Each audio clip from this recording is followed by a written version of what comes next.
This woman is shopping in an upscale New York City boutique. It's actually more of an upscale store. I'm not sure if you'll find anything that you're looking for. She is looking for a new outfit, but the store's employees are on the lookout for people like her. I don't need you any further in the store because I can't keep my eye on you. People like you come in and they take things. People like me? I think you know what I'm talking about. I don't feel comfortable with you in the store. Keep your eye on these two women. Not sure you can actually afford something like this. Let me fold this back.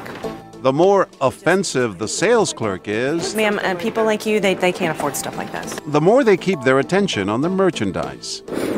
We catch up with the two women outside. I did actually feel sorry for the girl. Will you do something next I wouldn't time? have got involved, no, because it's nothing to do with me.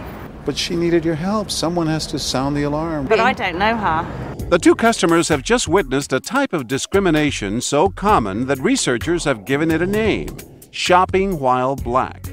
In a recent survey, 60% of African Americans say they have experienced it. And sadly, it has all the makings of a perfect what would you do experiment.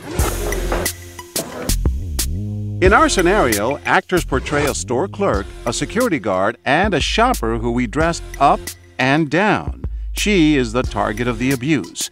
We wanted to see if any of the other shoppers will do anything at all. Our base of operation is in one of the shopping capitals of the world, Soho in New York. And we find practically the only store willing to experiment with something so controversial: a women's boutique called Un Pomela.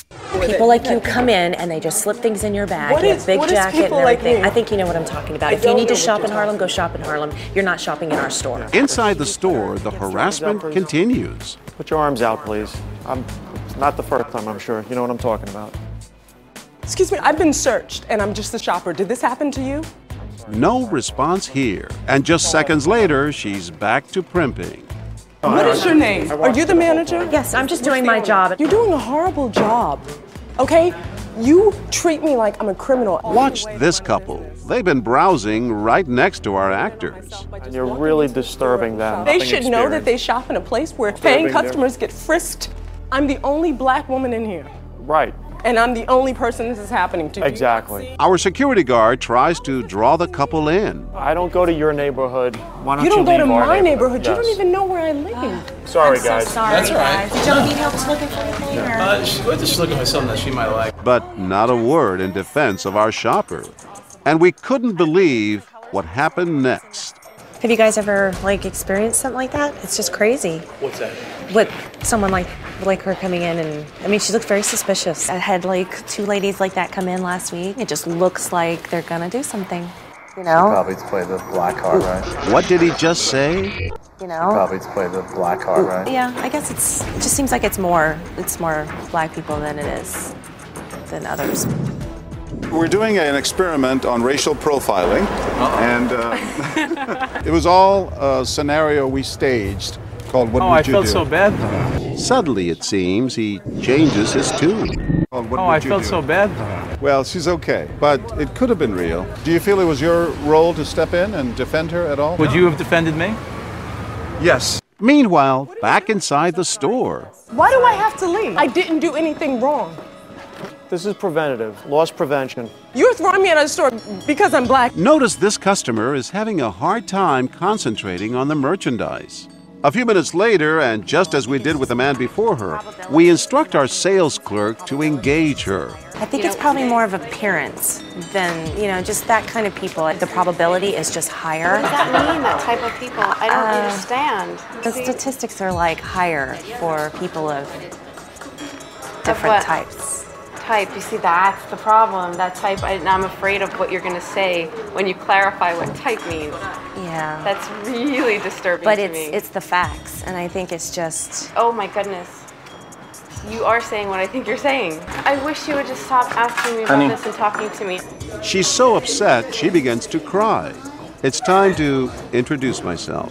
Hi, I'm John. I'm John Quinones. I'm the reporter with ABC. Do you know this is part of the experiment, right? I was just told that. We didn't want you to be that upset. We did want to find out how people would react and what should they do and what should they say, because this exists. Racism does exist. I'm so glad this is not real. Thank you. Ma'am, your type comes in here a lot, and I just need My to make type? sure. Yes. This man and his family have a front row seat. Yes. Yes. No, sir. I've had trouble with. Maybe they've heard a little too much. You're upscale. She's not. You know how embarrassing it is to do this to her? No. Why are you singling her out like that? Because look at her. Look at her. What? I've tried to protect this store. Let's go. Sir, Stung by the insults, he tries to leave, but our sales clerk won't let him go. we had this happen last week, and I need to make sure that it doesn't happen. It comes out of my pocket. Listen, I'm not stating that you shouldn't do your job, but the way you're doing your job isn't right. So how would I do it if you don't need to be working here if you don't know how you would do it? He's finally had enough. But you should apologize. That's cold. That's sick. That's sick. Excuse me, sir. Hi, I'm John Quinones. Man, I can't talk right now. I know you're upset. You know what this was? You know what this was? It's an experiment on racism, and a lot of people didn't say a thing, and it's a wonderful thing you did. I usually don't say anything, but I couldn't sit there because it wasn't security after a certain point. You came to my rescue. And no, seriously, it's so humiliating. It's embarrassing. I've been followed around in stores before. I have to be conscious of the way I dress before I go shopping. Almost 100 people witness our scenario, and less than 20 intervene. It was clear from our experiment that people of color feel the most strongly, but we were surprised by some of the other folks who decided to step in. I just don't feel comfortable right now with you in the store. I'm sorry, and I can't subject them to this. I think you should put in a complaint. Sorry, as somebody who's shopping, you've done nothing wrong. I've had people like her come in, and this is what happened. I need you to frisk her, please. She's done nothing. I'm just. I have not done anything wrong. Turn around. I've got to get to your store as a customer. Our security guard ignores the women's pleas and moves in. Put your arms out. We're with you, definitely. And just like that, the two women decide to leave the store and take our shopper with them. And an entourage of angry customers follow.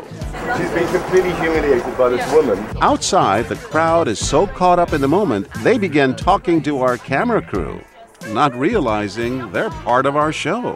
What should people do?